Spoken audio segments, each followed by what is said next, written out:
et que de toute façon, il est impossible pour ce président de la République de prolonger son mandat. Il avait refusé d'abandonner le premier mandat, le troisième mandat par la porte. Il ne faut pas le laisser par cet artifice constitutionnel revenir par la fenêtre.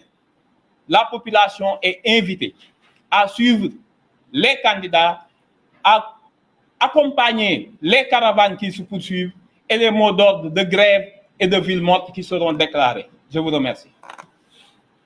Merci, président Lombriger.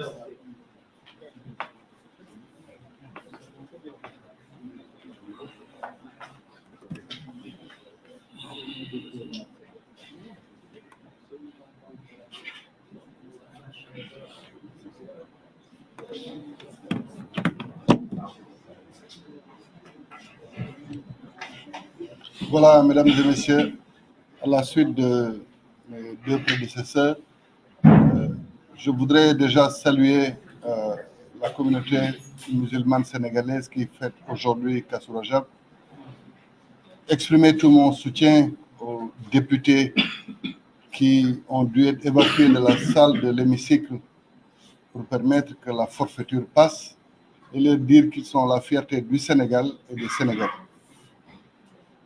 En complément à ce que vient de dire Amadou Ba, de la coalition Diomaye Président, je voudrais rappeler qu'il y a eu une première requête. La première requête concerne les candidats pris individuellement et qui voudrait qu'en application des dispositions des articles 29 et 34 de la Constitution sénégalaise, que le Conseil constitutionnel continue de jouer son rôle. Dans le jargon juridique, le principe de la connaissance acquise a été utilisé, puisqu'il y a eu un discours à la nation du président de la République Macky Sall. Nous avons pris l'extrait de ce discours pour le déposer au Conseil constitutionnel, même si à ce moment-là, le décret abrogeant, donc le précédent décret qui avait convoqué le corps électoral, n'était pas disponible, en tout cas pour les Sénégalais. Donc nous avons demandé au Conseil constitutionnel de continuer à être l'arbitre du jeu électoral comme le prévoient les dispositions légales et réglementaires. Et en même temps, nous lui avons demandé, conformément aux dispositions de l'alinéa 7 de l'article 103, de continuer à jouer son rôle. Et cet alinéa est hyper vital pour la survie du Sénégal.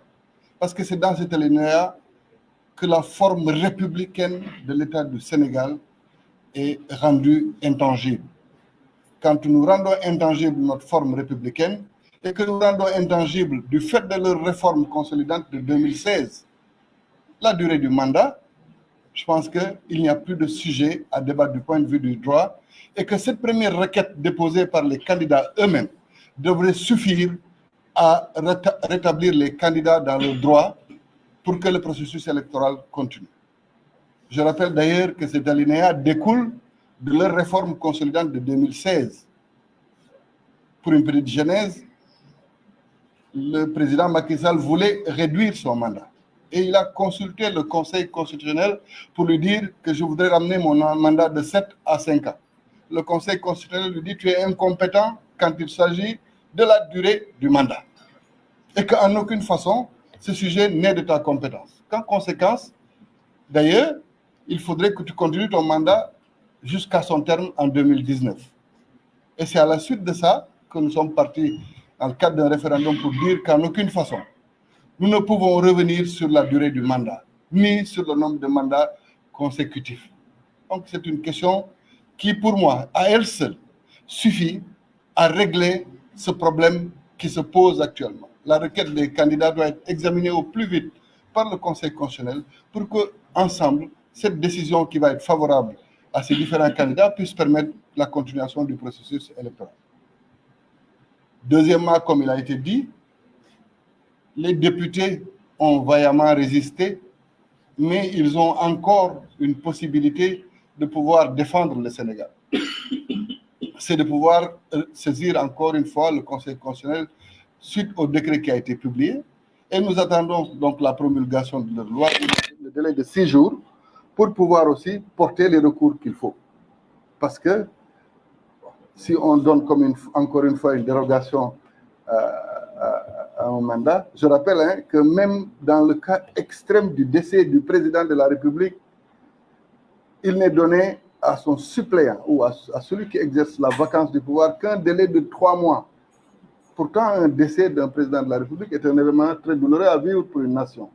Mais à ce moment-là, le président de l'Assemblée nationale ne dispose que de 3 mois avant que les Sénégalais eux-mêmes ne choisissent leurs dirigeants. Donc, c'est vous dire combien cette situation que nous vivons est une aberration, est une insulte pour tous les Sénégalais. Car nous sommes la risée du monde. Tous les médias sont en train de rire du Sénégal. Et aujourd'hui, ce n'est plus un combat de candidats. Heureusement que tout le monde l'a compris. Et c'est pourquoi nous, ce collectif-là, nous avons décidé d'aller à la rencontre de tous les segments de la nation qui se sont déjà prononcés pour la préservation de la démocratie sénégalaise. Vous avez dû voir tous les segments des mouvements sociaux, des associations, des autorités religieuses qui ont osé dire la sacralité de la Constitution sénégalaise et que le respect du calendrier électoral est un élément de stabilité de notre nation. Donc, dans cette démarche-là, nous appelons tout le monde à l'unité. Il ne s'agit pas d'un combat d'un candidat ou d'un candidat spolié ou d'un parti qui aurait pu vouloir être membre de ce processus et qui ne l'est pas.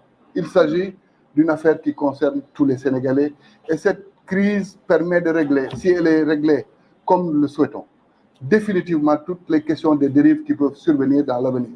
Et c'est pourquoi le collectif de la société civile, des différents acteurs de la société civile qui a pu se prononcer, le collectif des candidats spoliés qui s'est déjà prononcé, toutes les organisations syndicales, toutes les centrales syndicales qui se sont prononcées, les associations et les autres mouvements feront l'objet d'une visite de la part de ce collectif pour qu'ensemble, les décisions qui vont être prises pour mobiliser le peuple sénégalais soient des décisions qui émanent de tout le Sénégal au lieu que ce ne soit des décisions qui émanent d'un ou de plusieurs candidats. Voilà ce que je voulais dire. Et encore une fois, des procédures seront en cours aussi concernant les actes illégaux qui ont été posés par le président de la République et par le gouvernement. Parce que si vous vous rendez compte, dans l'actualité d'hier, ceux qui étaient dans la commission d'enquête de l'Assemblée nationale étaient eux-mêmes en train de laver à grande eau celui qui a été cité dans le texte de loi comme le corrupteur. C'est cette incohérence, cette incongruité qui montre combien il ne s'agit que d'un jeu politique. Rien que.